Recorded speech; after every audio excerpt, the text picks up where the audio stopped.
Well, hello and welcome to another edition of Auntie Karen Beyond the Cards. Today we are going to talk about towers, aka rude awakenings.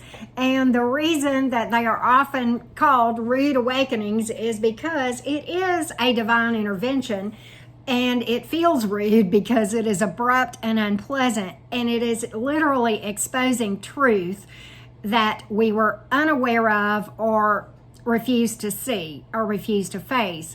And we were more than likely given many opportunities to see that truth prior to the actual tower moment or the rude awakening. Now, the literal meaning of the tower card in the tarot, many of you know this, but it bears repeating. It is literally the toppling down of something built on some sort of false beliefs that you, the experiencer of the tower, have had. Those beliefs could be about another person, a situation, or yourself, or any combination thereof. I will throw out multiple examples. You may have false beliefs and kind of be living in an illusion or a fantasy world about how a person feels towards you emotionally. You may have false beliefs about your emotions toward another person. You may be under an illusion that a person is not capable of doing X, Y, or Z. And trust and believe, if that is anywhere in their energetic vibration, by believing that, you're going to have proof of what that person is truly capable of. So many times towers happen to shatter our illusions of a person and keep us from viewing people as we would like to see them versus as they actually truly are. The same can be true about us, and often both of those happen simultaneously. So, you may think, well, I've worked on myself and I would never do this and such again. Well, that is an invitation for the divine to show you exactly what you may very well still be capable of, often in behavior that is referred to as spontaneous recovery, where, you go back to an old behavior, albeit toxic, just because it's comfortable, because you do, because of prior history, life experiences, maybe traumas, you will always, be working against the compulsion and the propensity to return to that behavior. This is why oftentimes you hear about people who are clean and sober for 10, 15, 20 years, and then they relapse.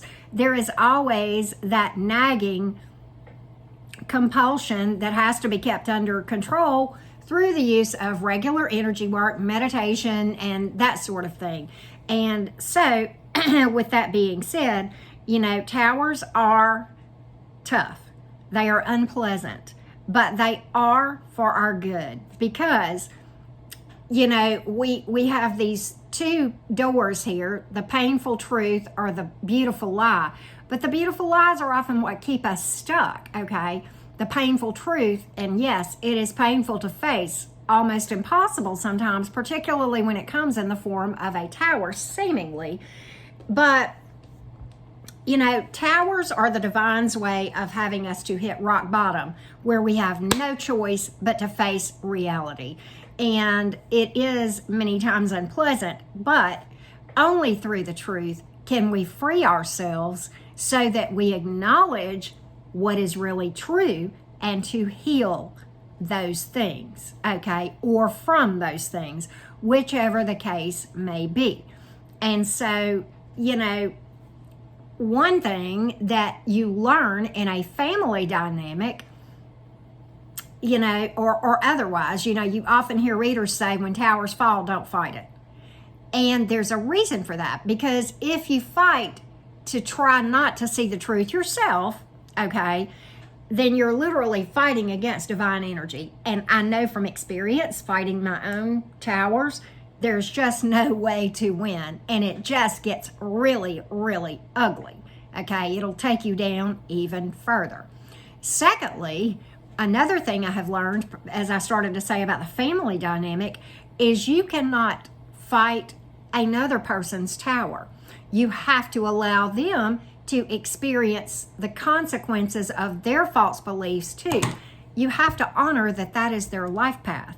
And if you fight their towers and to try to protect them from their towers, then you know, that's codependent for one thing. And number two, you know, you're really robbing them of the opportunity to learn and grow themselves. So as painful as it is, and it is, trust and believe me, I know I have experienced quite a few towers in my life. But when the tower falls, whether it's your tower or another person's tower, or maybe both, or several people in the picture, you can't fight yours, nor can you save another person. If you try, you know, to save another person who is drowning, you will end up drowning yourself. You've got to save your own skin, and their responsibility is to save theirs. And what they choose to do is their own path. You have to let them go until their rock bottom occurs. And you may think that's their rock bottom, but you may learn that it takes something even greater. And you have to honor that. That is their path, that is their choice, and that is what they absolutely have to learn. And the divine knows that. And that is why we have to take our hands off and allow the divine to do the divine's work and get out of the way. You know, we get out of our own way and we get out of everybody else's way, and we can't save other people. Okay. So, you know, I hope this has helped as far as explaining these rude awakenings, these shocks, these tower moments where it's like cold ice water to the face, or, you know, when you were dead asleep, and literally you are dead asleep to the truth, or you're refusing to face it, one or the other. And that is what unfortunately necessitates a tower.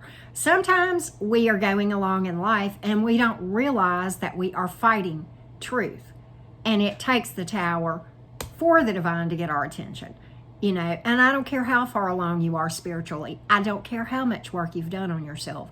You're not immune to that. We all are one step away from, you know, making crazy decisions. And many times, you know, as we go along this path and we delve deeper and deeper, we learn more and more about ourselves. And that's really so much of this path is self-awareness and being accountable, okay, to ourselves, to the divine, and saying, oh my God, you know, I've been trying to protect this person from experiencing the consequences that the divine is trying to use to help them to see where they're headed, right? So, you know, really you're doing more harm than good if you were able to protect a person, and you're really not. But if you are able to protect a person from that, you're really doing them more harm than good, because what you're doing is you're setting them up for worse experiences later where you may not be around to save them from those, okay? But you can't do it anyway, even if you might try. So with that being said, thank you so much for tuning in. I hope this has been helpful for you guys, and I look forward to seeing more of you guys here on this channel. You guys know, many of you know that I'm on Enchanted Cottage 333. I read tarot. The link to my website where you can book a reading with me is below, and I also have my channel linked below as well if you have not seen that. So with that being said, thank you guys so much. I wish you love and light and peace and happiness.